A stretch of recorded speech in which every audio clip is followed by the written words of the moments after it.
The throne room of the Gorgalian Empire was made of dark stone, covered in glowing red veins that pulsed like a heartbeat. Fire pits lined the walls, casting tall shadows. The air was heavy, and the silence was sharp until the heavy doors creaked. Open. A human walked in. His name was Jack River, and he was the first human allowed into the royal court since the war ended. He wore a plain dark uniform, his hands behind his back and his eyes focused. Around him stood dozens of alien guards, tall, armored, and deadly.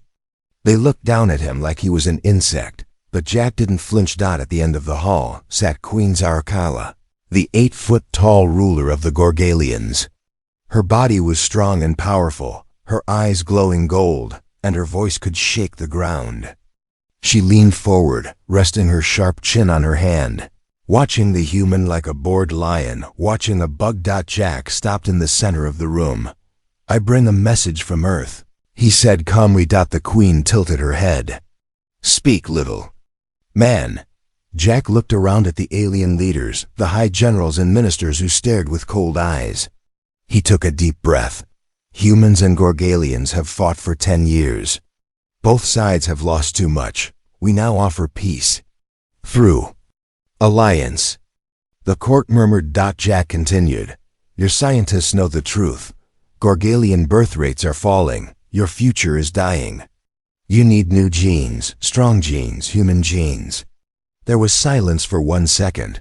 Then the queen laughed. It wasn't just a small laugh. It was loud and deep, echoing through the chamber like thunder. Some guards chuckled. Some looked shocked. One general even sneered openly. "You want me," the queen said, still laughing, "to breed with you?" A soft-skinned, fragile little human. Jack didn't smile. He didn't bow. He simply said, "Yes." The laughter stopped. Zarkala rose from her throne slowly. Her long black cape dragged behind her as she stepped down the stone stairs. Her golden armor clinked softly. Each step she took made the floor tremble a little. She walked right up to Jack and looked down at him. Her yellow eyes glowed like twin suns. "You're brave. I'll give you that," she said quietly. "But breeding is sacred to my people. You think I would carry the child of a weak outsider?" Jack looked straight into her eyes. "I think you care about your people. I think you'll do what must be done to save them." Her eyes narrowed. "You are not like the others," she said. "Most humans would beg for mercy by now." "I'm not here to beg," Jack replied. "I'm here to offer a future." Another long silence. Then, without warning, Zarkala turned and walked back to her throne. She waved a hand, and the guards relaxed. Her voice echoed again, strong and sharp. "Take him to the guest quarters. Let him rest. I will decide what to do with him later." As the guards escorted Jack out, the queen watched him go. Her golden eyes didn't blink. Later that night, in her private chamber, Queen Zarkala sat alone. She stared at a small glass orb, glowing with information. It showed reports, data, warnings. Gorgalian eggs were failing. Fewer and fewer births. The bloodline was dying, just as the human said. She clenched her jaw. A voice came from the shadows. Her chief advisor stepped forward, his head bowed. "He is bold," the advisor said, "and correct. We have tested every path. Nothing works." Zarkala didn't answer. The advisor added, "Perhaps a test?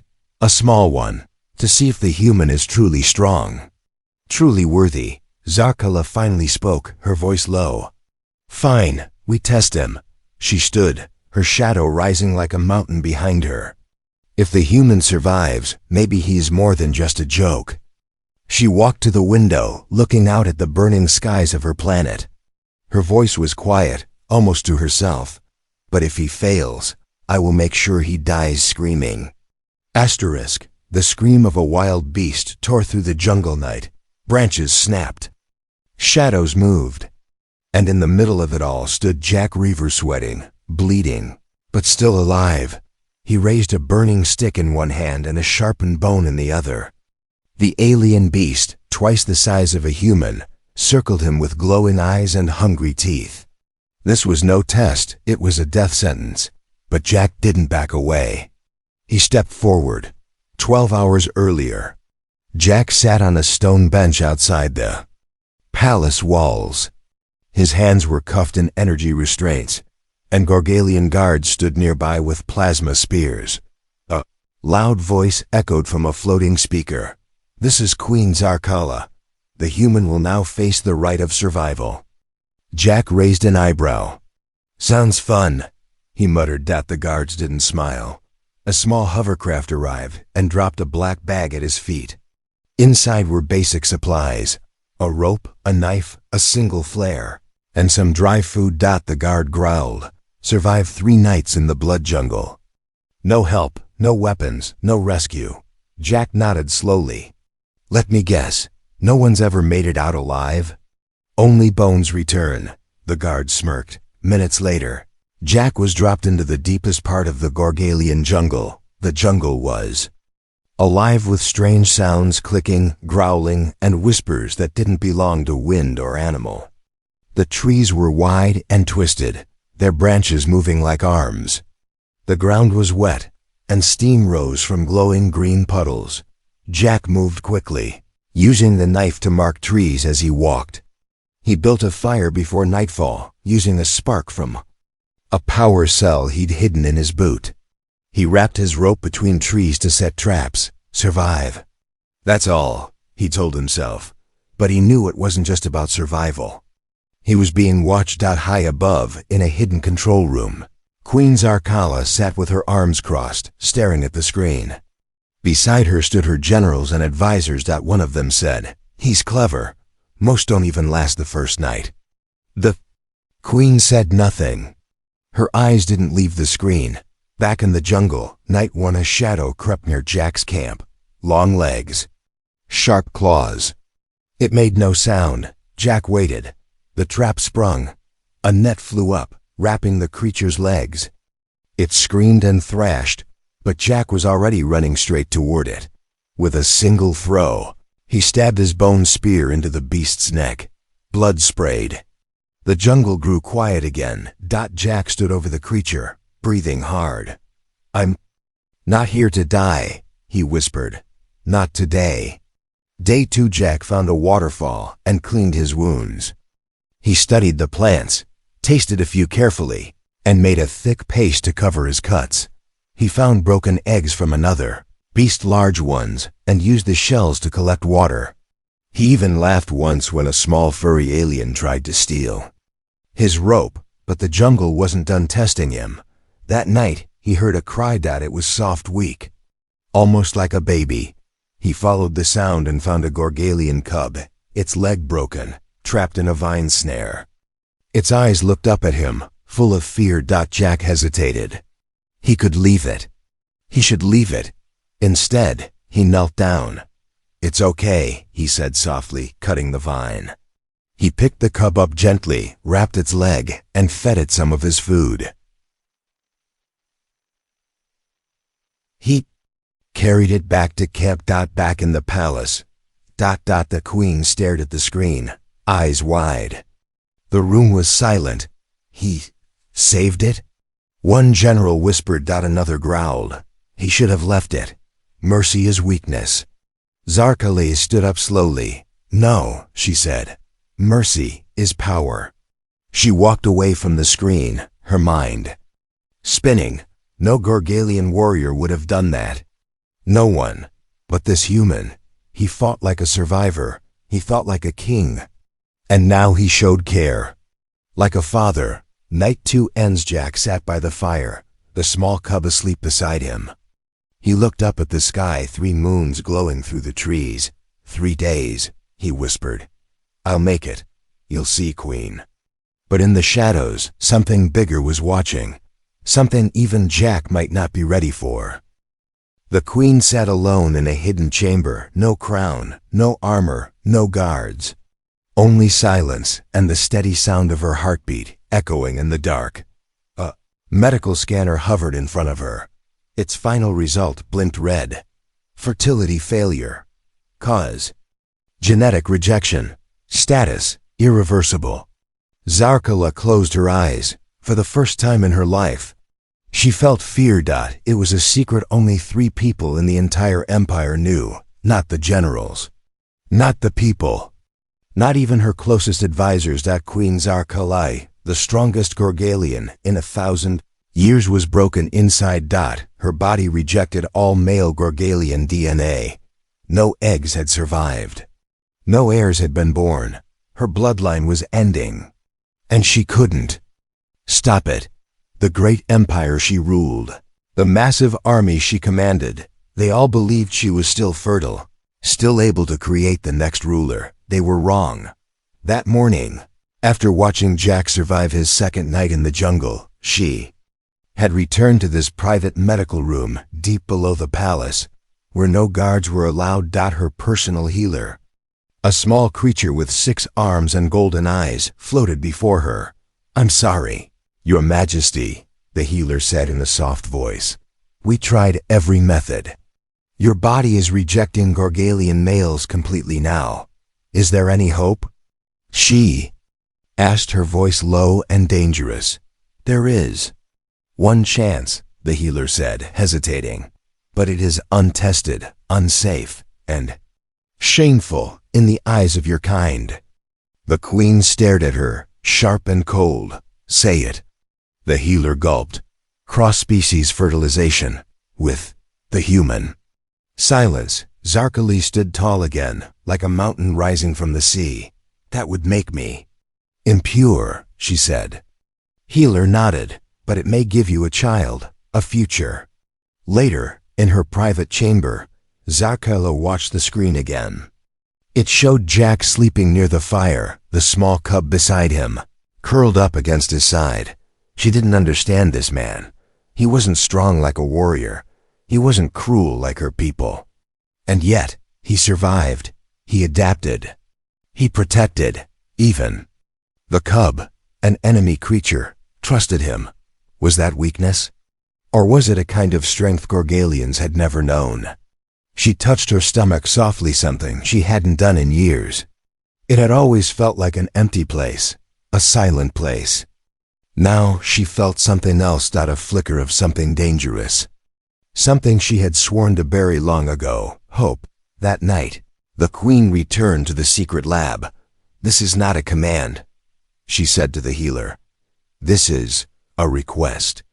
The healer blinked. "You wish to try? Take a sample from the human," she ordered, "and prepare the chamber." The healer bowed. "Yes, Your Majesty." Meanwhile, Jack opened his eyes suddenly. Something felt wrong. He sat up, looking around the dark jungle.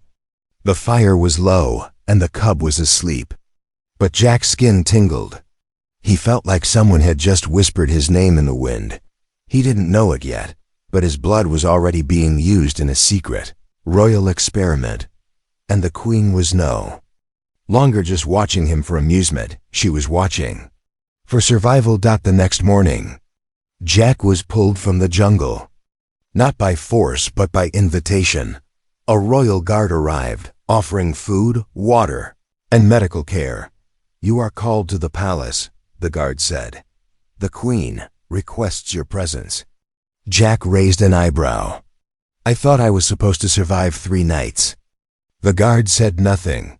Jack looked back at the jungle, then at the small cub, now safe in a transport pod. He nodded. "Fine, take me to her." Back in the palace, deep underground, Queen Zarkala stood in the fertilization chamber, her face unreadable, her body glowing softly with ancient royal markings. The machine beside her beeped once. "Foreign DNA accepted. Implantation complete." She didn't move, didn't breathe. The healer spoke carefully. "It has begun." The queen turned slowly to the mirror. She stared at her reflection, tall, proud, cold, and no longer empty. Jack awoke to the sound of soft music, but it wasn't from Earth. It wasn't from nature either. It was something ancient, low, deep, and pulsing like a heartbeat through the palace walls. And it was calling him. He opened his eyes, and found himself lying on soft black silk. His wounds were healed, his body clean, and his military clothes were replaced with a dark robe roll, smooth and strange. This wasn't a prison. This was a guest room, but not just any guest room. This was deep inside the palace inside. The Queen's private wing. Before he could rise, the door opened. A tall Gorgalian woman with white markings on her arms stepped inside. She was a silent servant. Her head stayed bowed. Without a word, she placed a small card on the table beside him. It glowed faintly with gold letters written in Gorgalian, then translated into English. The Queen requests your presence. Dress, follow. Jack blinked. The Queen requests, not commands? He muttered. Still, something in the air told him this was no ordinary meeting. He stood up, dressed in the robe, and followed the servant through long stone corridors lit by fire and glowing plants. The deeper they went, the quieter the palace became, until finally they reached two massive black doors. The servant stepped aside. Jack took a breath and stepped inside. Inside the chamber, the room was nothing like the throne room. No fire. Number. Guards. No gold. Only water. A shallow pool covered the black floor, smooth and still, reflecting the soft blue lights above. In the center of the pool stood Queen Zarkala, barefoot, wearing a long silver robe that moved like mist. Her crown was gone, her weapons were gone, but her power was still there in her eyes. She turned and looked at him. You came, she said. Jack walked carefully over the water stones toward her. I wasn't given much choice. The Queen smirked. Still, you walked freely. There was a long pause. Then she said, Do you know why you're here? Jack studied her. Not really. I survived your jungle. That's what you wanted, right? Zarkala stepped closer. You did more than survive. You adapted.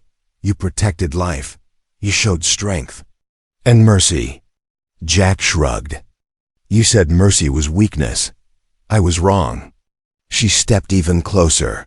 Jack could feel the heat of her breath now. He tensed slightly, unsure what this was. Then the Queen raised her hand and something appeared from the shadows. A stone puzzle, large and ancient, carved with Gorgalian symbols. A cube that pulsed with blue light. No Gorgalian male has solved this puzzle in 2,000 years, she said. It's a test not of force, but of mind and heart. Jack looked at it carefully. Strange symbols, sliding panels, hidden layers. He knelt down beside it. All right, he said. Let's see what makes your people so frustrated. 30 minutes passed. Zarkala watched without speaking. Jack didn't rush. He moved quietly, flipping pieces, pressing runes, whispering guesses to himself. And then, click, the puzzle opened. A warm white light filled the chamber for a moment, then faded. Zarkala said nothing. Jack stood and looked at her. That it? She stepped forward. No, she said. That was only to prove something to myself. Jack raised an eyebrow. And what did it prove? That you are not weak, she said. Not unworthy. And not just human. She paused, voice now quieter. You are something new. Then, without warning, she walked past him. The doors opened behind her. Her voice echoed down the hall. Tomorrow you will dine with me, alone, and we will speak not of war, but of what comes next. Later that night, Jack sat alone in the chamber. He stared at the puzzle cube now resting on the floor, still glowing faintly. His hands touched the edge, remembering the feel of it. He didn't know what this dinner truly meant. He didn't know the Queen was already carrying his child. He didn't know the real game had only just begun. In the deepest corner of the palace, where only machines whispered and no living soul was allowed, a red light began to flash. Alert. Royal genetic change detected. Status: fertilization. Successful. Subject: Queen Zarkala. Source: foreign DNA. Loud alarm never heard before in Gorgalian history echoed through the science chambers. And just like that, the impossible became real. Above the chamber, Queen Zarkala sat on her throne, calm on the outside, but inside, her blood raced. Only one person stood beside her, her old healer, trembling with a glowing tablet in hand. "Your Majesty," the healer whispered, eyes wide. "You are pregnant." Zarkala didn't move. "Are you certain?" "Yes, the embryo lives. Strong heartbeat, strong signal. It has hybrid traits." The queen's fingers curled around the edge of her throne. She had prepared herself for failure. But not this, not success. Meanwhile, Jack stood on the wide balcony of his guest room, staring at the red clouds of the alien sky. He had no idea that beneath his feet, machines were running his blood through royal systems. No idea that every second, his human genes were fusing with something ancient and powerful inside the queen's body.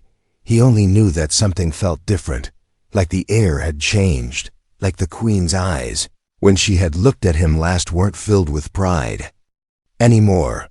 They were filled with something else. Back in the throne room, one of the generals entered, eyes cold. "Your Majesty." "The alarm, what is it?" The queen stood slowly. "A private matter." The general narrowed his eyes. "It came from the royal chamber of purity. That room has not been used in over a century." Zarkala walked past him. "You are dismissed." He did not move. "There are whispers already. The council fears corruption." She turned sharply. "They fear change." He stared back. "They fear weakness." A beat of silence. Then the queen said calmly, "Then let them fear me." Later that night, Jack was summoned again. This time, the guards said nothing. Their faces were pale, their steps quick. He was taken not to a dining hall, but to the sanctum of life, a room no human had ever seen. There, he saw her. Zr single quotes, Kala. Standing before a glowing wall, covered in pulsing veins of light. Her back to him, her voice quiet. "You changed something," she said.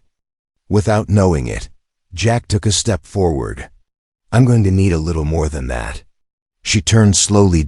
And for the first time, Jack saw a look in her eyes that he never expected from a queen. Vulnerability. She said one word, "Pregnant." Jack froze. He looked at her face, her hands, her body. Nothing had changed, yet everything had.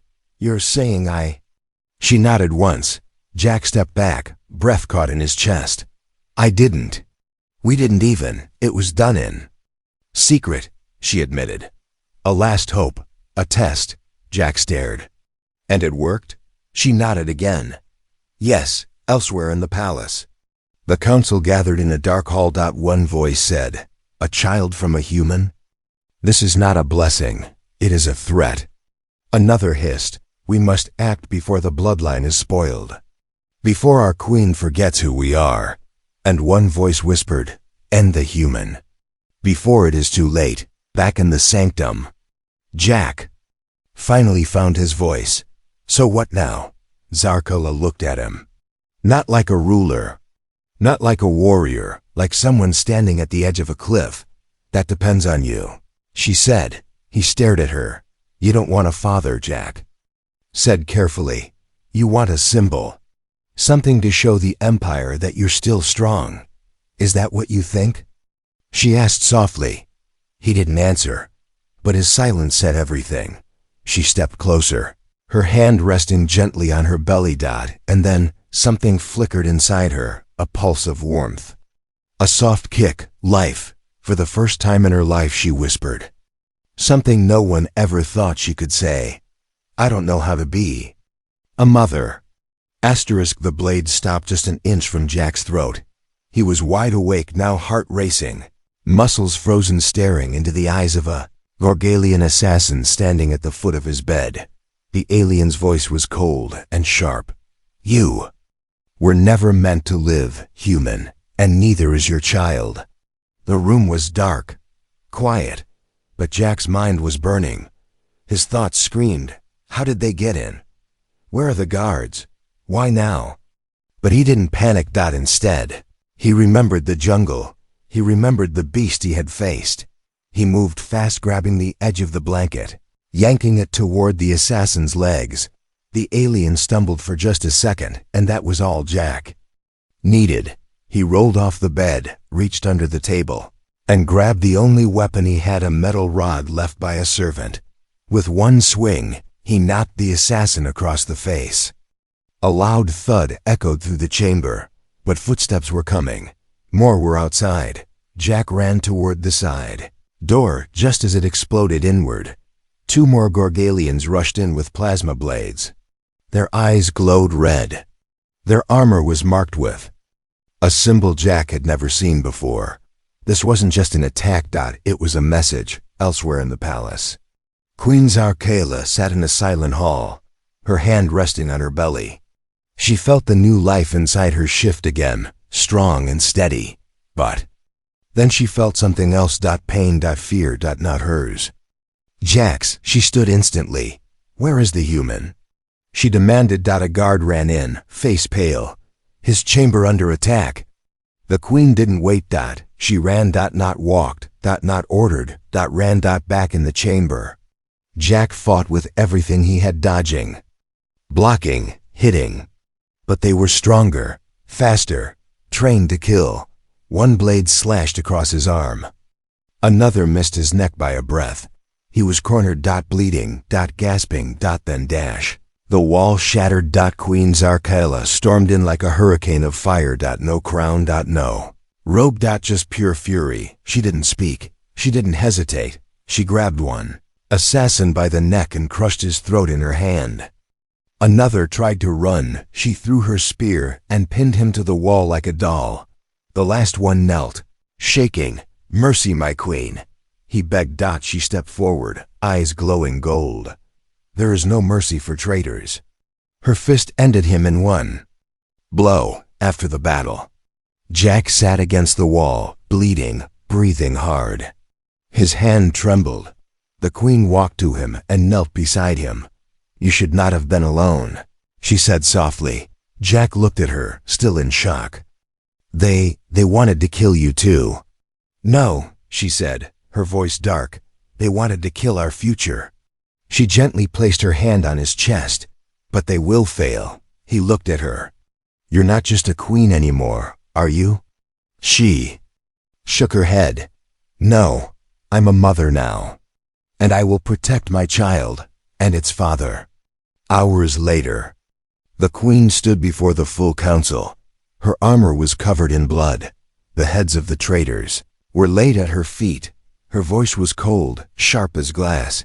Let all of Gorgalia hear this. Any hand raised against the father of my child is a hand raised against the crown. A general spoke from the shadows. The child is impure. The queen turned her glowing eyes toward him. No, the child is evolution. She paused, then added, and when he is born, he will be stronger than all of us. In the quiet of the palace garden, Jack sat alone, stitched and resting. He looked up at the alien stars. So much had changed. He came here as a diplomat. Now he was a target, a survivor, a father. The queen approached from behind, wrapped in a long black cloak. She sat beside him without a word. They looked at each other, not as enemies, not even as strangers, but as two beings standing on the edge of something unknown. Are you ready for what comes next? She asked. Jack gave a tired smile. No. He looked at her belly. But I think he is. Lightning tore through the sky. The palace walls shook, and deep beneath the throne room, Queen Zarkela let out a sound no one had ever heard from her before. A cry of pain. She was in labor. And the future of 2 worlds was about to be born. Alarms flashed across the royal chambers. The healers rushed around her, their hands glowing with strange lights. Ancient machines hummed, tracking the baby's hybrid signals. This isn't normal, one healer shouted. The child is growing too fast, another replied. His strength is unnatural. Like nothing in our records. Zarkala grabbed the edge of the table, her breath sharp, but her voice steady. "Let him come," she growled. "He is mine." Meanwhile, above the chamber, Jack ran through the halls, pushed by guards who didn't even try to stop him. He didn't care about rules anymore. He didn't care about titles. All he knew was one thing. She needed him. He reached the royal birthing sanctum and stopped cold. Inside. The queen was glowing. Not just her body, but the air around her. Energy danced along her skin. Her markings lit up with golden fire. Her eyes burned like twin suns. And then the child cried. A newborn. Screamed. Loud. Powerful. Alive. Silence fell. The healers froze. The baby floated in the air for a moment, wrapped in a soft blue light. Then it gently lowered into the queen's arms. Zarkala looked down at the tiny creature, part alien, part human, with dark skin and glowing golden eyes. He reached up and touched her face. Her heart cracked open. And for the first time in her life, she cried. Jack stepped into the chamber, quiet, slow. The queen looked up at him, holding their child. Her voice was almost a whisper. "He's perfect." Jack moved closer, eyes wide with disbelief.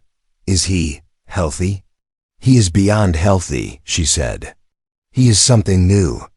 The baby blinked at Jack and then smiled. Jack let out a breath. He didn't realize he was holding.